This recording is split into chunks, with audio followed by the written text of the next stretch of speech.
Welcome, everyone. And thank you for joining us. We appreciate you turning out on what I understand is going to be a very snowy, wintry day in Nova Scotia. This afternoon, you are going to meet some extremely interesting and important women leaders, and that includes our speaker, Dr. Kristin Williams. My name is Donnelly Moulton. I am a member of the SCAN's Board of Directors, and on behalf of all of our members and our board, I'd like to extend a warm welcome to you. I'll tell you a little bit more about SCAN's in our closing remarks, but I know you're anxious and eager to move forward. We don't have a lot of housekeeping when we're on Zoom, but the one thing that we would ask is if you have a question, we're trying to run all the questions through the chat box along the bottom of your Zoom screen. Our plan is to have Dr. Williams speak for 50 to 60 minutes, at which point we will take a 10-minute break. We'll come back and we'll answer all of your questions. We'll be wrapped up by 3:30, perhaps a few minutes longer if we have a lot of questions. And as many of you know, the presentation is going to be recorded. It will be available at no cost on our website anytime you would like to go and take a look at it. So let me dive in. Let me introduce you to Dr. Kristin Williams. She's the Managing Director and Principal Researcher at the Prudentia Institute Youth Knowledge Exchange, which has a mission to support the inclusive development and empowerment of youth through research and knowledge mobilization. She is the historian in residence with the Faculty of Management at Dalhousie University and holds a visiting researcher appointment at the University of Eastern Finland, which is where I would like to go and meet with her this summer. Dr. Williams is also the recipient of numerous awards, including the Senior Women Academic Administrators of Canada Award of Merit. And today, Dr. Williams is going to introduce you to 4 historical female leaders in North America. If you're anything like me, you will recognize one of those 4 names. The 4 women are Frances Perkins, Hallie Flanagan, Madeleine Parent, and Viola Desmond. These are women noted for their contributions in various fields, but these are accomplishments that have largely been overlooked by management and organizational history. Dr. Williams is helping to correct that. And today she will share what she has learned about these extraordinary women. She'll discuss the important lessons they have to offer to our leaders today, to practitioners in the fields these women excelled in, to educators, and to people like us. Dr. Williams, I'll turn it over to you. Thank you so much. I will now share my screen as well, so that hopefully you can let me know if you can see that okay. Wonderful, thank you. Well, good morning, afternoon for some of you perhaps. I'd like to begin by acknowledging that in Canada, which is part of Turtle Island, we're all treaty people. And today, though we meet virtually, I'm located in Mi'kma'ki, the ancestral and unceded territory of the Mi'kmaq people. I also want to recognize that this land is governed by the treaties of peace and friendship that were first signed in 1725. I also want to recognize the over 400-year history of communities of African descent and the 50 distinct African Nova Scotian communities located throughout the region where I live today. I would like to sincerely thank the Seniors College Association in Nova Scotia for their kind invitation. It really is my pleasure to speak with you about 4 remarkable women.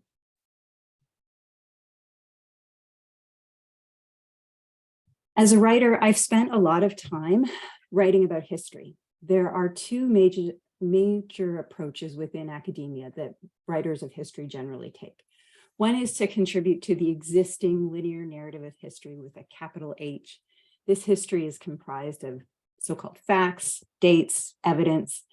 However, as you likely know, this history is also comprised of many gaps. Thus, historians, what they try to do is they try to fill in these gaps with new facts, new dates, and new evidence. This practice assumes to some extent that there's no problem with the way we do history. The other kind of writers of history are historiographers. Historiographers are concerned with how history is written, who benefits, what factors influence history, and how it is written, and who is included and who is excluded from that account. This is my field. I'm interested in neglected stories, neglected areas of history, particularly neglected figures, neglected practices and theories of the field of management and organizational studies. Unlike historians, historiographers actually have several different methodologies. Historians tend to be fact finders. They assume to some degree there's evidentiary truth to the artifacts they find. I take a much more skeptical approach. I tend to look into the spaces and question what is missing and ask why.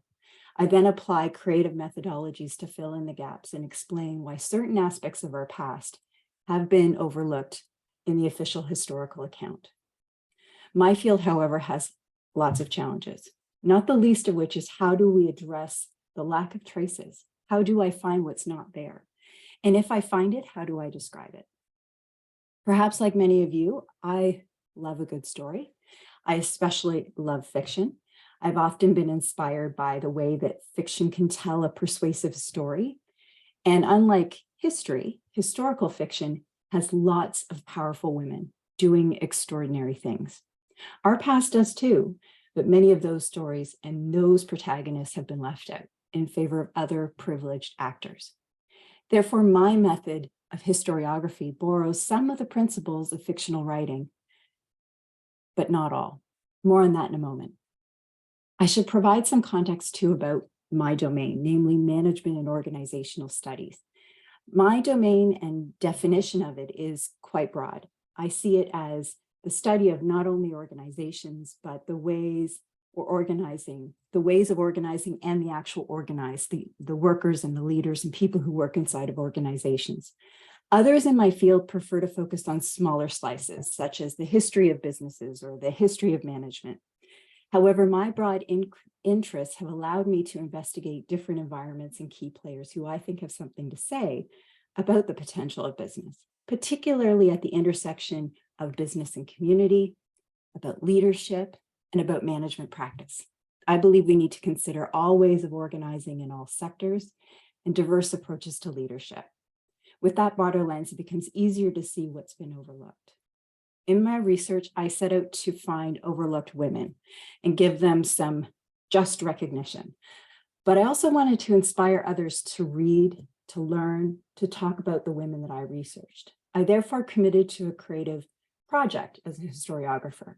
I not only wanted to shed light on how neglectful our history writing can be, but also be generative and tell a new story, a more inclusive story. I therefore took some inspiration from fictional writing to help develop a persuasive account of overlooked historical women leaders. I wrote a book in which I have 4 fictitious conversations with the women I'm going to introduce you to today. I imagined having a conversation with them. I used various traces that I found to inform that conversation. So I invite you to imagine these women as they would have been amazing human beings of great complexity and talent. Perhaps then you can see why I thought it would be very cool to have a conversation with them. Haven't we all wondered what it would be like to meet someone notable from our past or from the past? So in this lecture, I will introduce you to 4 remarkable women worthy of our attention, worthy of commemorating in our collective history of worthy of recognition in the field of management and organizational studies. And if you'd like to read my conversations with them, I can point you to my book. At the end of the lecture today, I'll also share a little bit about how I went about creating this method for historiographers, which I call fictofeminism. I will also share with you some of my sources in case you might like to read more. So the first woman I want to introduce you to is Frances Perkins. Frances started her career in social work long before it was a recognized field or profession.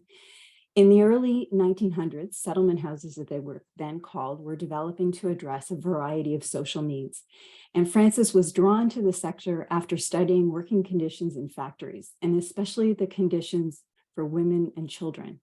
This is why, to some degree, she's been recognized in labor. However, it was not until 2017 that I was able to introduce her to the scholarship of management and organizations. And this is partly due to the narrow scope of the development of my field, which has largely been a gendered project and focused on capitalistic endeavors. Management theory's history, which is actually a relatively new subject, developed significantly between 1940s and 1960s. And several theorists residing outside of management were actually co-opted into management history as forerunners. Some of these are undoubtedly familiar, perhaps, engineers like Frederick Taylor, psychologists like Henry Mayo. However, this co-option was very selective and did not include leaders in social work or government or labor or the arts or civil rights, all of which I will give you examples of today. It was also largely focused on male white thought leaders who were able to contribute to the dominant narrative of profit and profitability. Even today, Taylor's scientific management is core studies in undergraduate business education in Canada. So back to Frances. During her career, Frances was promoted through various positions that were concerned with labor. And ultimately, she became the chairperson and then industrial commissioner of the New York Department of Labor.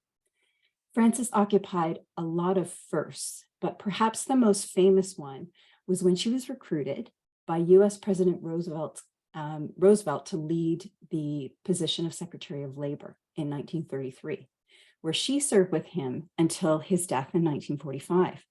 So indeed, she was not only the first female cabinet minister, but she was actually one of the longest serving cabinet ministers in the US. Unfortunately, many of Frances's accomplishments were credited to Roosevelt, but she was really the architect behind the New Deal, shaping public policy and redefining working conditions. So for those of you who may be unfamiliar with the New Deal, it was a series of widespread socioeconomic programs introduced between 1933 and 1938 in response to the Great Depression. The focus was twofold. It was on stabilizing the economy, but it was also on improving working conditions. These policies should be very familiar to you because they continue today. They include minimum wage, the 40-hour work week, unemployment insurance, Social Security, and the abolishment of child labor. So it was Frances's roots in social work that gave her a unique perspective on economic life and human rights. She believed that social work theory should inform business practice and argued that the welfare of people should be central to enterprise. She had some brilliant methods to her leadership, and I want to share a couple of the lessons, those lessons with you here. She says in her book, "In America, public opinion is the leader. It is our American habit to arrive at what we think by talking things out together, talking and talking and talking of what ought to be done, and creating by these debates a mechanism for doing it." So this is how Frances solved problems: highly diplomatic, potentially risky, and devoid of executive power. She required people to opt into the decisions that she put on the table. She also believed that when people considered their public and social welfare responsibilities, that they would understand that certain problems couldn't be solved in isolation. She had faith in people, and she had faith that they would act morally if they were presented with the facts. This is how she brought industry leaders together with labor to establish minimum wages, maximum hours of work, fair practices within trades. And if you can imagine, she could not take a top-down approach as a woman in the 1930s. She also took a rather logical approach to things. She believed in facts informing intellectual public opinion. Though she would not be credited as a forerunner for what we call today evidence-based management, which is a very popular theory within management studies, she did believe in the value of investigation, research, and experimentation. She thought this was just common sense. Any new technique that arose from successful experimentation could not only improve the work, but also the environment of work. This allowed her to achieve the basis for industry codes and industry practices. Along with this, she believed that regulation could be replaced by self-regulation, and this promoted buy-in and a priority around human needs and a good way of life. She saw industry and government working in partnership, supervising and safeguarding the interests of the population. So much like today, The pace of technology back then was also displacing workers, and Frances firmly believed that an educative life was possible for all, even in industrial work. She believed that work must provide for human creative need, and that this would protect workers from psychological harm, which would have real economic implications. As a result, she promoted industry to train employees in a variety of skills so that the workers could move easily from one kind of work to another, regardless of age or stage of career.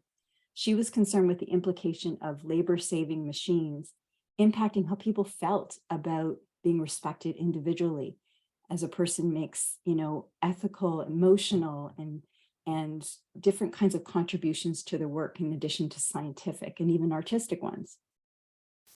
So Frances's last lesson draws directly from the principles of social work and the theory of abundance, which was coined by Patton way back in 1907. This theory believes that increasing per capita production should mean that there's enough food, clothing, shelter, as well as good health for all. Frances wanted to push up the standard of living and hold gains at all costs. She believed in a surplus economy that made possible a better life for all people, that eliminated poverty. She wanted enterprise to consider not only economics, but health and well-being. She figured that with security, safe working conditions, an appropriate amount of work, a fair income, it was also possible to have a cultural life. She believed in work and wealth needing to be shared. These ideas were infused into her economic stabilization plans, which considered both immediate relief measures and sustainability planning. She's quoted as saying, "So closely is the welfare of one linked to the welfare of all," which I think really resonates with everything that she tried to accomplish. The second woman I want to introduce you to is Hallie Flanagan. Prior to being appointed the director of the Federal Theater, Hallie was already a renowned playwright and theater director at Vassar College. Her work as a producer was celebrated by T.S. Eliot and many other notable dramatists. In 1933, she was appointed to lead the first federally funded national theater. As part of the New Deal under Roosevelt and Frances, the Works Progress Administration was formed to find new ways to put those on relief roles back to work, and not just doing anything, but applying the very skills and expertise that they had. The Federal Theater was the only federally funded national theater in American history. Unlike other relief models that existed in Europe, it relied both on federal monies and community revenue. As a result, it had a very unique organizational model. And this is in part why it was neglected by US management history. The Federal Theater was arguably one of the most ambitious and novel labor programs of its time, and maybe even since. For some reason, it was not only overlooked by management and organizational studies, but actually by theater as well. My first paper on Hallie and the Federal Theater was published in 2018. Not unlike what Frances experienced, Hallie and the Federal Theater were seen as controversial. The organizational model was complicated. Hallie's gender also made her the target of red baiting. She was accused of being a communist and an anti-American by the rising partisan inquiries from the Special House Committee on Un-American Activities. If Hallie had not written her book, Arena, in the faculty of George Mason University, had they not stumbled across the Federal Theater archive, Hallie's story and her accomplishments might have actually been lost forever. As it was, the archive was misplaced for 50 years.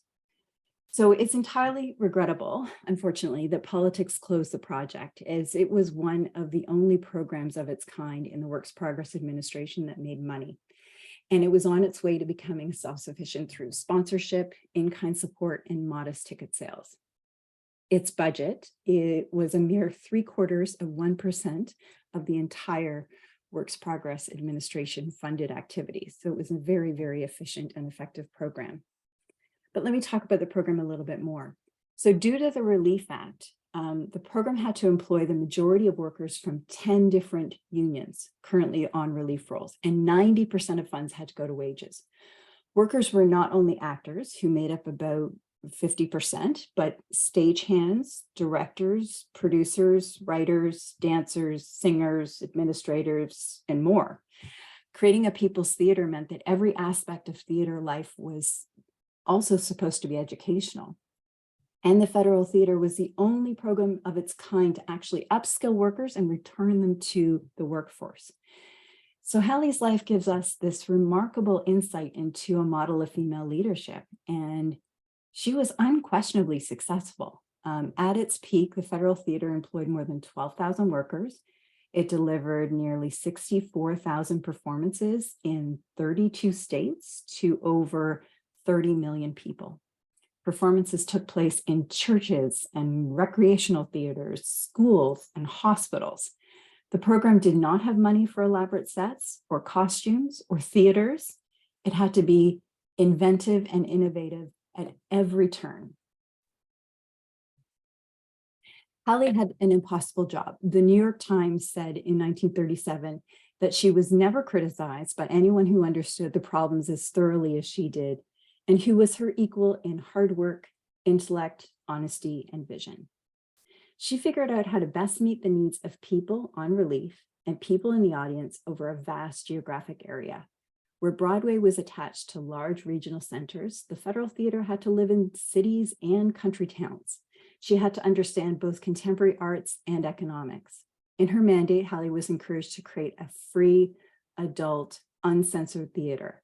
She found a way to reflect on the economic and social forces at work in modern life and walk this tenuous line of keeping productions free of political bias. This was not Broadway, but it actually had to compete with the conventions of Broadway. Additionally, almost overnight, movie houses had popped up all over the US, increasing the competition. What Hallie did had never been done before. It was of a nearly unimaginable scope, and she was subject to hypercritical political opposition, with the lives of desperate workers and their families hanging in the balance. She was creative and brilliant. She had a great sense of humor, and she had a will that superseded these tremendous forces that were working against her and her ideas. Her defining success was creating a successful model of the Federal Theater. She had to engage large casts, educate workers, not spend money on costumes or sets, and she had to create art. Therefore, what she began at Vassar came to life at the Federal Theater, something called the living newspapers. These were newsreels on stage and lifted content directly from the news of the day. The content was risky, but also a vital force, often reflecting the region and the geography of the production. In Iowa, they had a production called Dirt, which debated the loss of rich farmland and the players and the consequences. A production called Power in New York was based on the advent of the electricity utility and the struggle to control technology. It was experimental design, and it grew as a dramatic form throughout the time of the Federal Theater. Unfortunately, political critics closed the Federal Theater project. But I have a wonderful quote from Hallie's book Arena, which I feel really summarizes the Federal Theater. Thus, the Federal Theater ended as it had begun, with fearless presentation of problems touching American life. If this first government theater in our country had been less alive, it might have lived longer. But I do not believe anyone who worked on it regrets that it stood from the last to the first against reaction, against prejudice, against racial, religious, and political intolerance. It strove for a more dramatic statement and a better understanding of the great forces of our life today. It fought for a free theater as one of the many expressions of a civilized, informed, and vigorous life. So after spending lots of time researching two remarkable American women, I was keen to investigate some Canadian women, and I did not need to look very far to find Madeleine Parent. So management history, going back to management history, it's, in addition to being a largely gendered project, has also been a largely American project. So this is despite, many figures who made incredible contributions to management theory and practice. And in Madeleine, I found a fellow advocate and a feminist. She was scrappy and fearless and spent over 8 decades fighting for the rights of women and children and immigrants, Indigenous people, and differently abled people. She fought for human rights, for fair labor practices, and she established something called the Canadian Federation of Unions, bringing more union ownership into Canadian hands. She refused to see the development of the economy, management practice, labor policy, and human rights as separate. She began her advocacy at McGill University, but it wasn't really very long before she was going toe-to-toe with the police and with management at massive textile factories in Quebec at just 24 years of age. She quickly found herself in the crosshairs of politicians who, over the course of her career in labor and union organizing, ordered her arrest 5 times. So many people saw Madeleine as a bit of a rebel and a bit of a radical. But we need to put that in context. It was not uncommon in this pre-Cold War era to see feminism and strong women as synonymous with communism. The paranoia of the time was profound. Additionally, those on the side of the worker could not be seen as being on the same side of management. So it was very difficult to try to reconcile those interests. Madeleine started organizing in a wartime state of unrest, which was combined with labor unrest. So government at the time was adopting legislation which made it harder to negotiate in good faith. Unions had to prove that they had the support of the majority of workers, and they had to have signed and paid membership cards before they could even negotiate. And Madeleine had been an observer of the labor scene from very early on. She was particularly sensitive to what she felt were unjust laws that disproportionately affected workers and their families. And amazingly, she never felt like an effort was a loss, because in undertaking the effort to unionize, she felt she had the opportunity to teach the worker how to fight and why to fight, and that people took courage from the effort. She was rather petite, and she had a very soft voice. She was concise and well-spoken, and she was an avid reader of the news. If you dig into the digital archives of CBC Radio, you can find interviews with her, and you'll be amazed at just how powerful a soft voice can be. She really is a force. Madeleine's strength was her ability to be kind of like a social chameleon of sorts. She was a convener and a negotiator and a campaigner. Her quick wit and affable nature easily diffused tensions. As a result, her mark is left on 3 distinct spheres: trade union movements, feminism, and the rights of cultural communities, but not management. She remained through her life a defender of all men and women to have a decent job in a non-discriminatory, healthy, and safe work environment. She was very methodical in her efforts, and she had a system that almost reads like a bit of a textbook for enacting social change. She understood that every disagreement was really a question about power, and that organizing was changing the relationship between those who have power and those who don't. First, she would recruit individuals to a collective vision for fair and better practices. Then she would define the political importance of the struggle, and including the issues and collective goals of the members. Third, she would build support for the movement and beyond with a broad network of stakeholders, supporters, and what we would call today influencers. She understood how critical it was to spread knowledge broadly and promote civic responsibility and participation in the political process. So she was always teaching people how to be civic-minded. She knew only with legislation could there be permanent change.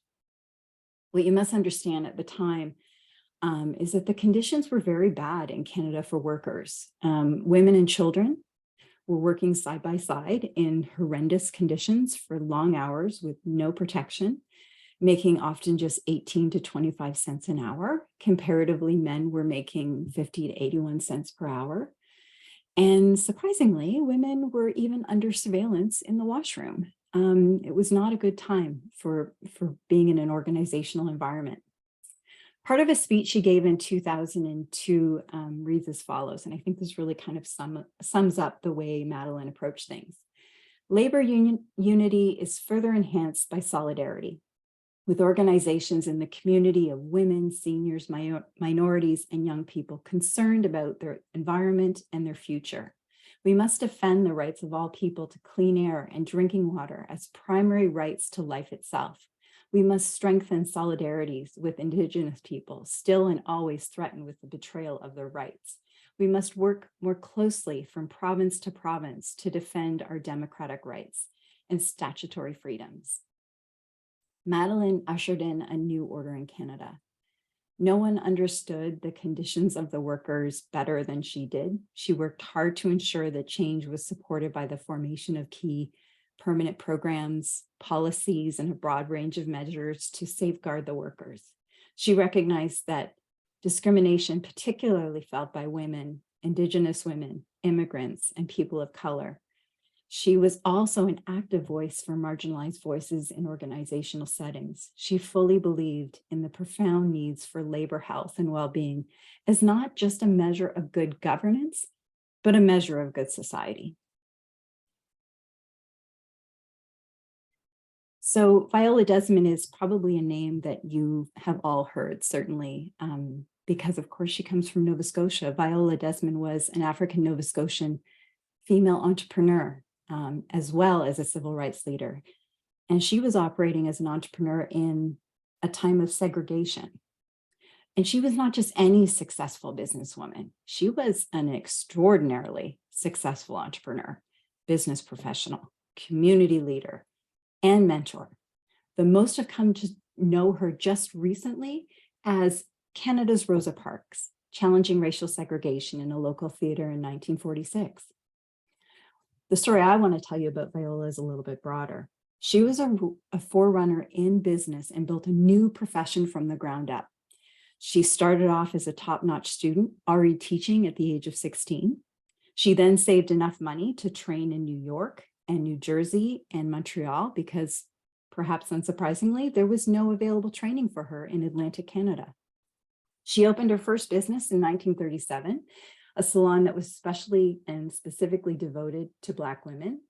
It quickly became a standalone store and was soon followed by a second business in which she sold her own handmade and handcrafted products throughout Atlantic Canada and Quebec. Her third business was a training school in which she helped other young women achieve economic independence. Her success includes her enterprises, which expanded beyond the Maritimes and lasted for 2 decades. It includes her many graduates who established their own professional businesses in Halifax and other parts of Canada.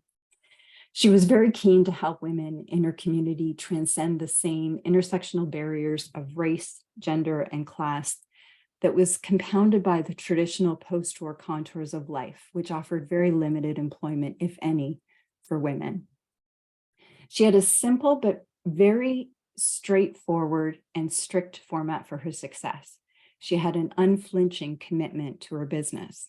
She was dedicated to learning and staying competitive, and her customers always came first. She understood the power of a brand, and she was an innovator and a craftswoman committed to exceptional quality. Her products were also branded with her profile, and she made them by hand. Reputation to her was paramount to her success. As a community leader, she also mentored and held space for community-driven conversations. She offered her services for free for girls going to the prom or women attending funerals. She even invested in real estate to improve community infrastructure.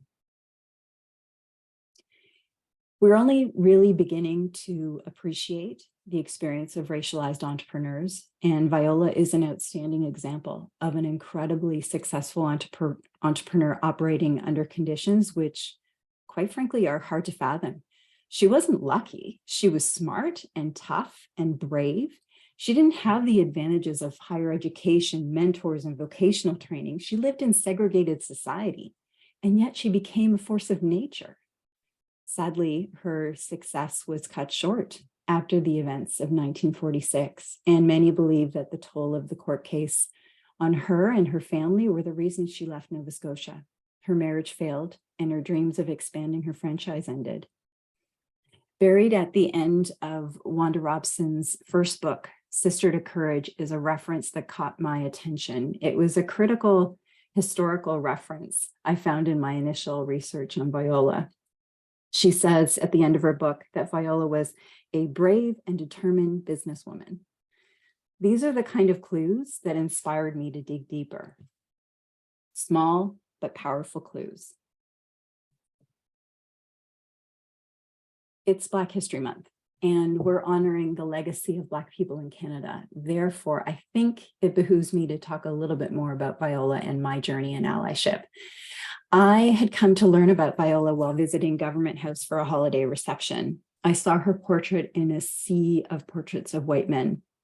I became curious and I wanted to know more. This curiosity led me to learn that only recently, this was back in 2014, that Viola had become famous thanks to her sister Wanda Robson's advocacy efforts. And as many of you know, in 2010, Her Honor, Lieutenant Governor Dr. Mayan Francis bestowed something called the Royal Prerogative of Mercy-Free Pardon. And such a pardon is an ancient power and only given in exceptional circumstances. What it means is that Viola was always innocent and that she suffered substantial injustice and undue hardship. So almost overnight, Viola had become a flashpoint for Canadian pride, but also Canadian shame. The news was aflutter with who is Viola? A new version of history was being etched into our own history books, and Viola was being recrafted as a leader in the Canadian civil rights movement. So that I took inspiration to really figure out, well, there's more to her story. Certainly there's more to her story. And so sharing with you what I have come to learn about Viola as an entrepreneur, I also want to share with you some of the insights into my journey in developing as an ally against anti-Black racism. You see, you don't just become an ally. It's not a destination. It's an ongoing journey. Getting to know Viola taught me about racism in Canada and in Nova Scotia, both in her time and in ours. Writing the kind of scholarship that I write requires a great deal of critical reflection. I see research as a very personal process. The methods that I and others in my field use force you to examine your own blind spots and biases and to use self-reflection as a way to explore personal experience and social phenomenon. My first academic journal article featuring Viola Desmond was published in 2020. In scholarship, you've probably heard, we had this brilliant thing called double-blind peer review.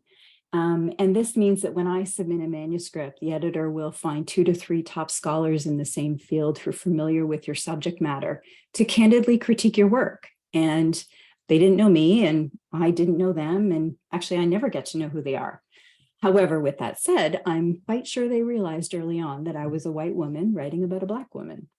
The manuscript stayed in peer review for over 2 years and going back and forth with revisions each time getting closer and closer to something publishable.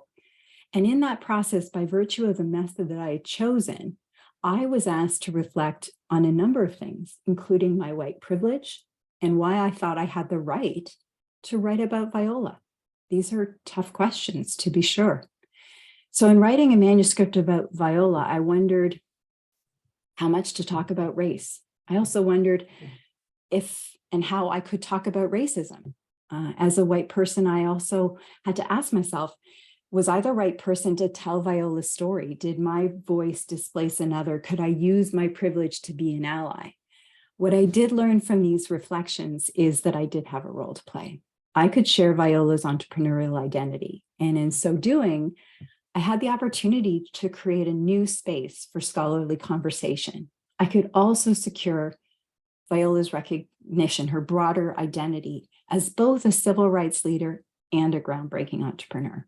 So in writing my manuscript, I was encouraged in particularly meaningful ways and directions. And at every interaction with peer reviewers and community leaders and friends, I began to realize that this is what you do as an ally.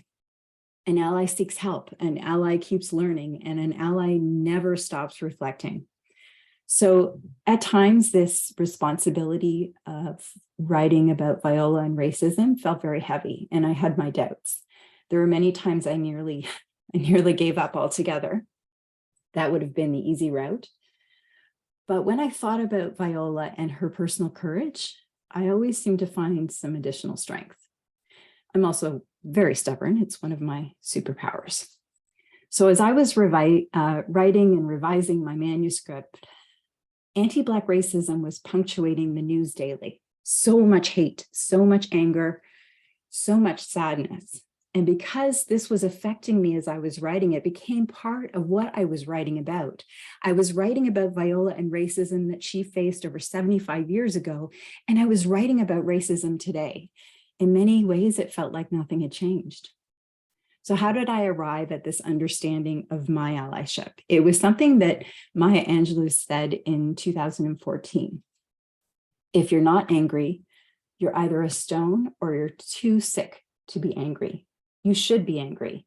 You must not be bitter. Bitter is like a cancer. It eats upon the host. It doesn't do anything to the object of displeasure. So use that anger, yes. You write it, you paint it, you dance it, you march it, you vote it. You do everything about it. You talk it, never stop talking it. So I hope that resonates with you too. I'm happy to share that Viola, as a key player in Canada's business history, has now been shared in a top scholarly journal. And there's more. She's featured in my most recent book, and I've written other book chapters for edited collections. I do really enjoy writing about Viola.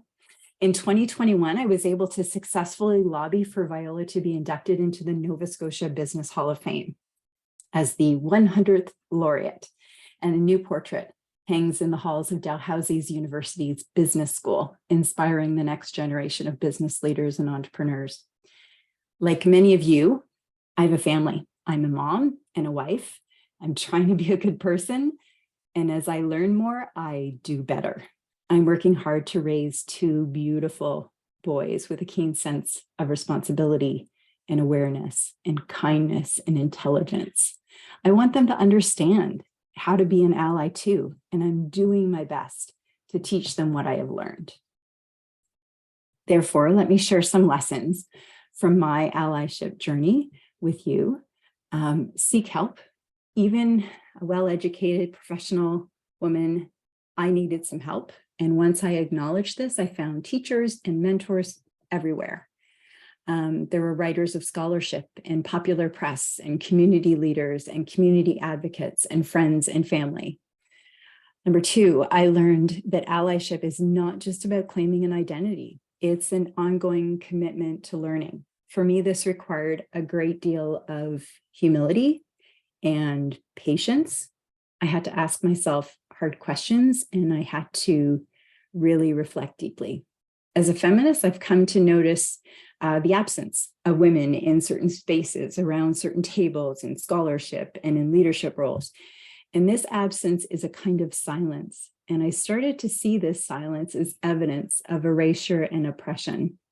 I did not want to be silent. So I began to use my voice to raise awareness for those who were either not present or were not recognized. And I'm trying to teach my boys to do the same, to hold space and to support marginalized voices being heard. The hardest lesson for me was that there's no excuses. So despite having doubts, despite finding it hard, despite wanting to stop and go back to what was easier, and I still do, by the way, sometimes I get scared. But when I feel like I'm losing my courage, I think of Viola's bravery and her tenacity, and she continues to will me forward. She reminds me that with my privilege and my advantages, I need to act.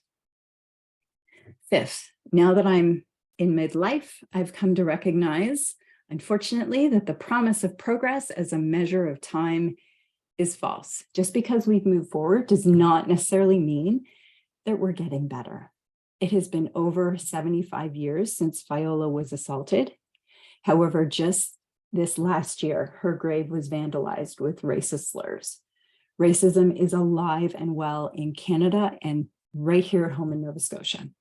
We might talk about historical racism, but we need to talk about contemporary racism, and we need to find a meaningful way to bring our own voice and actions to the effort to combat it. Last lesson is that we are all privileged. recognizing these privileges is where I started. For me, I looked at my skills, I looked at my access, I looked at my opportunities. I realized that I had gifts that I could deploy to make an impact. These included my scholarly work and my ability to make a strong case for Viola to be inducted in the Business Hall of Fame. As a white person, I had to come to recognize my privilege and what responsibility comes from that. So let me summarize by sharing some of the lessons that I carry with me from all of these remarkable women, who I really feel such a strong and kind of emotional connection to, which I think makes sense considering how much time I've spent with their ghosts. From Frances, I learned that the democracy of the kitchen table is much more powerful than the board table, and that through conversation, nearly everything can be figured out. I also learned that achieving social welfare and the principles of sound economics are not at cross purposes. You can do both. From Hallie, I learned that work must be meaningful for all, and that tenacity and wit will get you far. I learned that you can serve a creative heart in unlikely times and in unlikely environments. From Madeleine, I learned to always be prepared and do your homework. Her intellect could scarcely be rivaled. I also learned that sometimes you do have to fight for those who do not have the same rights as you do, and that such fights are an important contribution to a civil society. From Viola, I learned that we all need to be just a little bit brave. If she could do what she did when she did it, what possible excuses could we have? So I want to share a little bit about my process and my method as a historiographer.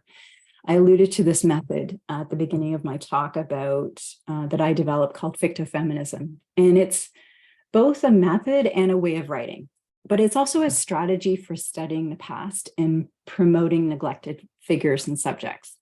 So I call myself a feminist polemicist, which really just means that I fundamentally believe in the power of emotive writing and polemics of the heart to enact change and social justice. This means that I think emotion is an important ingredient in being persuasive and for accessing the social consciousness of my readers. As someone who has studied and admired these women for years, I was really inspired by the idea of having a conversation with them. And that was the foundation for my method. I wanted to develop a plausible, powerful, but persuasive account of these overlooked women. And I wanted my readers to be emotionally engaged when they read about them. So I describe fictofeminism as a pro-woman activist method for 3 reasons. One, it confronts this taken for granted strategy of reconciling the historical records simply by adding in missing pieces. It also offers a powerful alternative account that destabilizes kind of taken for granted knowledge of the past. And it allows women in the present to access historical female mentors, organizational theories, and insights into alternative methods of practice. So it draws on 3 different kinds of methods that I'll briefly describe. The first is called collective biography, and it can be described as kind of this ambling style of writing a narrative. You bring together many active voices and interweave them into a biography. In a research process, this might be a conversation, but for me, it was a conversation that I was having with various traces of a woman's past. Autoethnography is a very personal way to investigate. We use ourselves as interpreters and sense makers about the things we see. We blend our values with the research process, and we accept that our understanding produces new and worthy knowledge. In this way, I advocated for my voice in the research process while simultaneously advocating for the women I was learning about. Finally, I drew on fictocriticism, which is this approach that rejects the confines of academic convention and assumes that there's no one way to write, either about fact or fiction. It blends different writing styles like essays and narratives. And for me, fictocriticism gave me the opportunity to see how literary nonfiction can serve to make historical figures more believable. It also allowed me to engage my readers as though they might be reading a novel or a play instead of just a biography. The outcome of the method is this nonfiction, fictional encounter with a historical figure. The intention is to, raise her profile in a compelling way, surface her voice, highlight what we might have overlooked in terms of her lessons and contributions. And of course, I specifically focused on the lessons for management and organizational studies and management history. I drew on various sources to develop what I really feel is a faithful but fictitious conversation. These sources included archival records, congressional hearings, various reports, autobiography, news media, and first voice accounts. But I think it's really also important to say that, when you're writing for someone else, you're writing for another, you bear this responsibility of taking a very cautious approach. You really have to respect your subject. But there has been a lot of masculinist writing of history, and there are many masculine thought leaders. My hope was to offer an unapologetic feminist account in service to women. So I'm going to wrap up here by sharing with you a couple of things. One, in addition to my own book, which I hope you'll read, I have some first voice writings from these remarkable women. These books were my first introductions. They continue to be some of my favorite reads. And I have a funny story about the last book. When I sent one of my early manuscripts on Viola to her sister Wanda, she was very gracious. She said, "You got it all right." And it wasn't until that moment that I realized how much her endorsement meant to me. It was like holding my breath. I could finally release it. I hadn't realized it, but I held her approval above all others. But when I met her in person in February 2020, just prior to the pandemic, I brought my copy of Sister to Courage for her to sign. And she laughed and confessed that it was her least favorite book of all the books she had written. And I told her it was my favorite because it was so personal and so intimate. And she smiled. She had an amazing smile. She was a force in her own right. Unfortunately, we lost Wanda last year, a year ago, February. So this month, she spent 20 years advocating for Viola's recognition, and I never would have found Viola if not for Wanda. So Wanda deserves recognition for her advocacy and her storytelling. She has educated millions of Canadians about our own racist history. So I want to thank you for listening. That concludes my lecture. Thank you.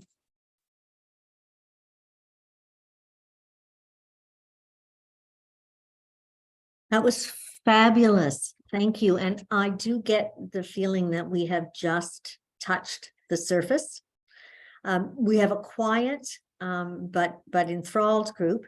At this point, we will take a 10-minute break, washroom break, heat up our cup of tea, and we will come back and chat. Thank you so much. What commonalities you found in the 4 women that you chose to highlight in your book? That's a great question. And there are many similarities. So for instance, Hallie, Viola were both teachers. And of course, the connections to the labor movement that Hallie and Frances and Madeleine all had were pretty obvious. Not all of them reflected on them consider themselves feminists, but Frances did say she was a feminist. Madeleine certainly did. Hallie never really embraced the term, which is interesting.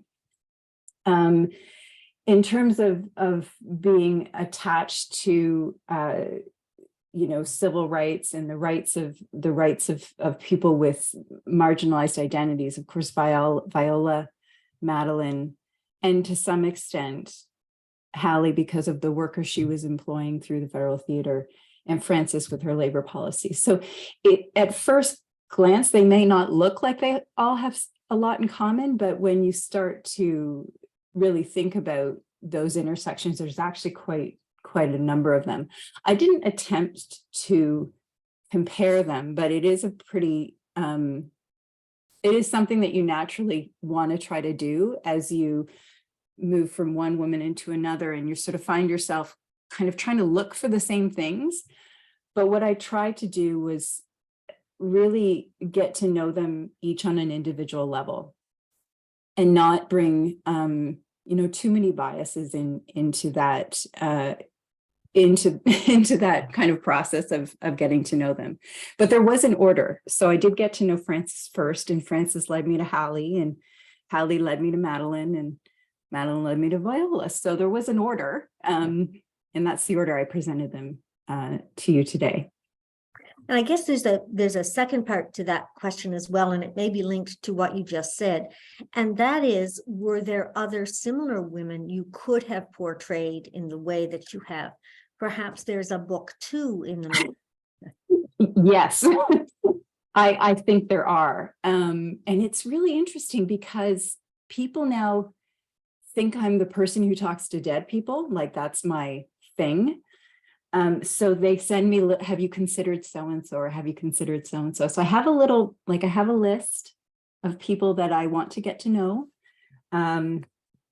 But the challenge is, so here's the practicality of this, is that undertaking something like what I undertook still requires there to be sufficient traces to write something. And the challenge is that most women don't even warrant a footnote in history. So there has to be enough there for me to develop a respectful and honorable portrayal of them. And where I've had the most luck is when the women have done some of their own storytelling about their own life. So Frances wrote about her life. Hallie wrote about Arena. Madeleine has a series of essays that were written about her. Viola's sister Wanda wrote significantly about Viola.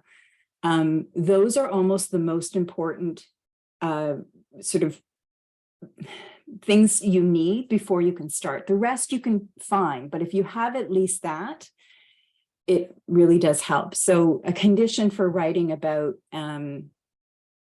many women is having some of their own voices available to surface. But we don't need to look too far for amazing women that have been overlooked by history. There's a lot of them.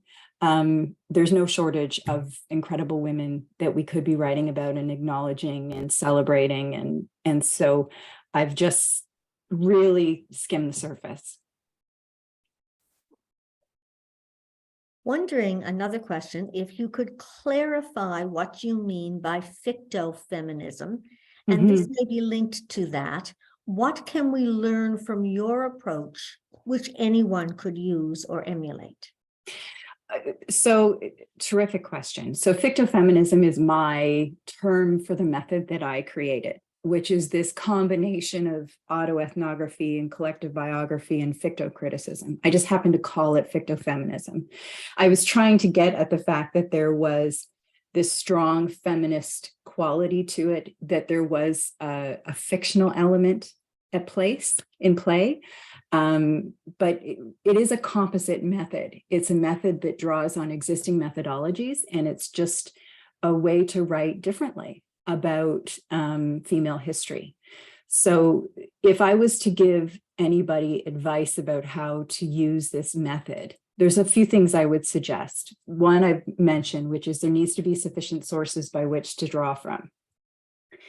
The second is that it's a really cathartic way to write. So once you get familiar with those sources and you can kind of think across them and you can sort of imagine, what the similarities are across those sources and the key points, it then is this generative project of figuring out, well, what's the story I want to tell? And what are the key points that I want to raise in my narrative? And how do I craft that conversation? So whereas you might go into an interview with someone who's with us today with a fixed set of questions, my questions were really driven by the information that I had, and then trying to tease out the potential they had for management and organizational studies.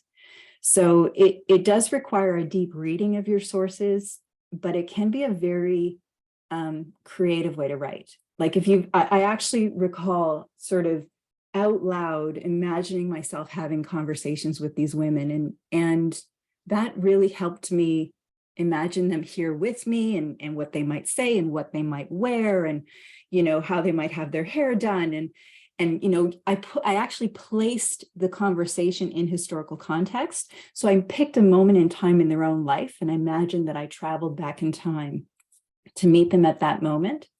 And that was a lot of fun. That was a lot of fun. We may define fun slightly.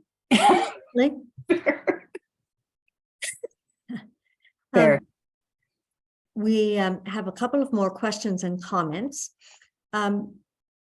Someone was looking for the site for your book, and I must admit, I posted something that provides the ISBN and others, but there may be a specific that's not the site that I provided. So in addition to that, we'll post anything else that will be helpful for people who'd like to.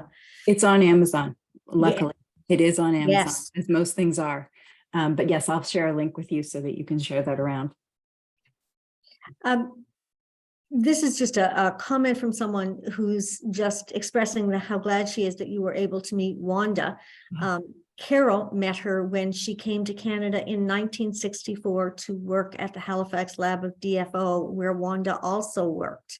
And she says it was a very multiracial place, people from India, Japan, and China. She's wondering if you saw the play about Viola that was put on by Neptune, and perhaps what impact that might have. I didn't see the play. I actually saw Wanda when she was going to go and do a talk at the opening. And the reason I'm smiling is that Wanda she's a very, if you recall, she's a very forthright person. Like, she would tell you what's on her mind. And so when she told me that she thought I got it all right, what she was really trying to say is there are some that didn't. And so she was very critical of the way that Viola was talked about. And she was really looking forward to the play, by the way. But I remember that being part of our conversation, is that she didn't quite always feel as though those portrayals had got it right. And now there's so many people, there's so many authors of Viola, that I think we need to be, even now, maybe a little bit skeptical. Did they get it right? Or did they get it right? I'm not sure, because I know that's how Wanda would read it. She was really, really careful about how she thought things ought to be portrayed. And I respected that. Well, in I think connection to sources of information and looking to learn more, we have a question from someone who was late arriving and just wondered if it would be possible to hear your whole presentation. And the answer to that is absolutely yes. It will be posted on the SCAN's website, and it will remain up there, so people can access it at their convenience. We have a question from Marlene, and Marlene is wondering if the US women that you spoke about have received national recognition in their countries. So Frances has got a fairer recognition as time had passed. In fact, President Kennedy spoke about her as though she was the scariest and most formidable person who ever walked around the White House. He thought that she was, someone to be reckoned with. So she has been, at the time, she was highly critiqued. But as time has gone by, people have recognized the work that she has done. Even still, as I've stated, the contributions, like, I don't know that everybody sort of connects the fact Frances Perkins is responsible for the 40-hour work week and Social Security and minimum wage. Like, oh my goodness, we take all of this for granted. This is still present in American workforces and Canadian workforces. So I don't know that people make those connections. She's still, by and large, seen as her main accomplishments being, oh, she was the first woman cabinet minister in the US, and she was the Secretary of Labor, and maybe she was the longest serving cabinet minister. So unfortunately, and Donnelly, you and I were just talking about this. Women are not given this kind of fair, full CV recognition of their resume. Like they're only allowed to have a very small resume. But people like Frances, who, you know, had a long career, are worthy of being recognized for more than just one thing, and certainly more than just being the first of this or the first of that. Hallie, you know, came into the spotlight at the time in the Federal Theater. And after she finished that project, she quickly wrote Arena, and then she went back to Smith College and she taught theater, and she was happy with that. She was just happy to be back teaching, happy to be back in theater. And maybe it was a more peaceful time for her. Unfortunately, she retired and she developed Parkinson's disease. So that's, yeah, a little bit sad. There's this weird thing where every time I talk about these women and their careers, I also kind of a little bit live through their passing again, which is kind of strange. You know, you get so close to them that they, you know, they're brought into being as a result of talking about them, but then you remember they're no longer with us, and you're sad by that.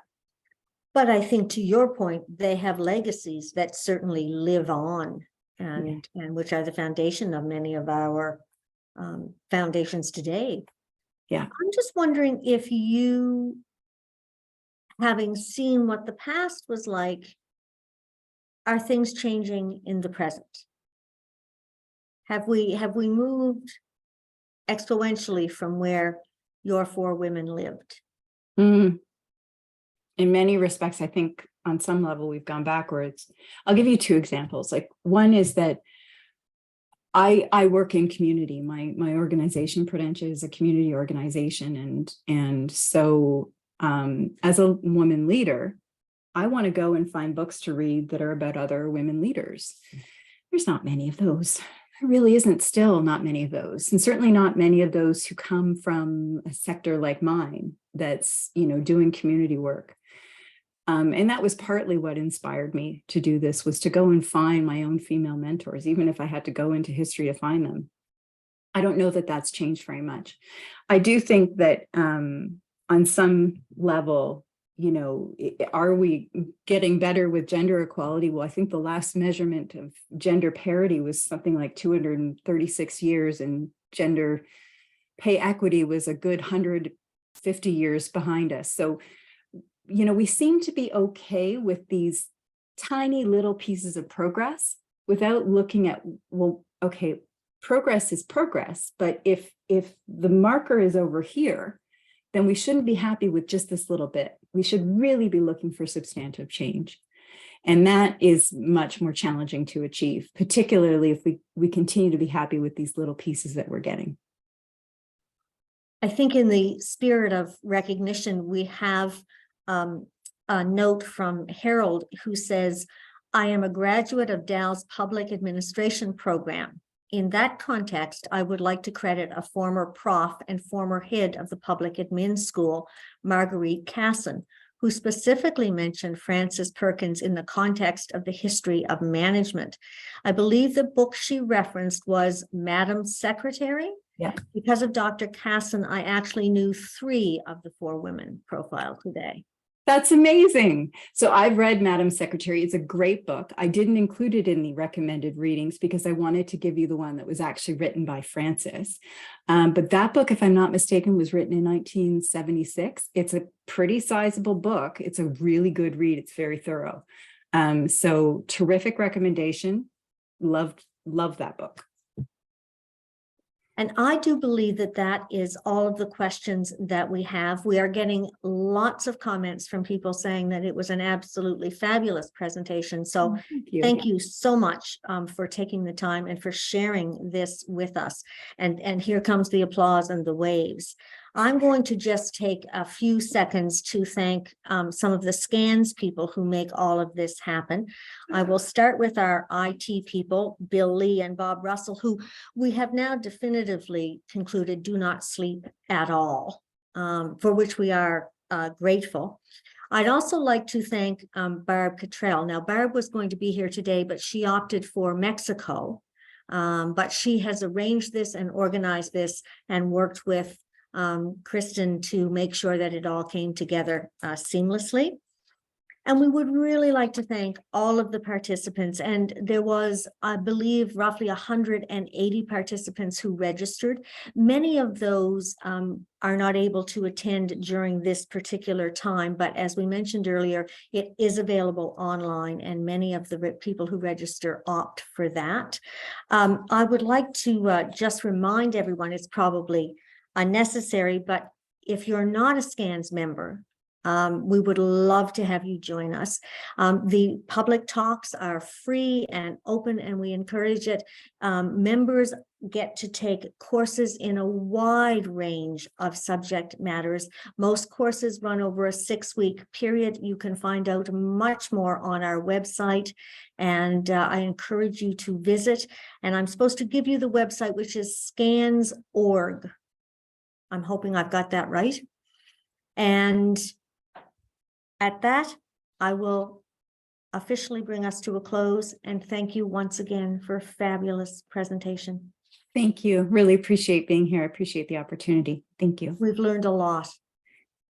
Take care, everyone.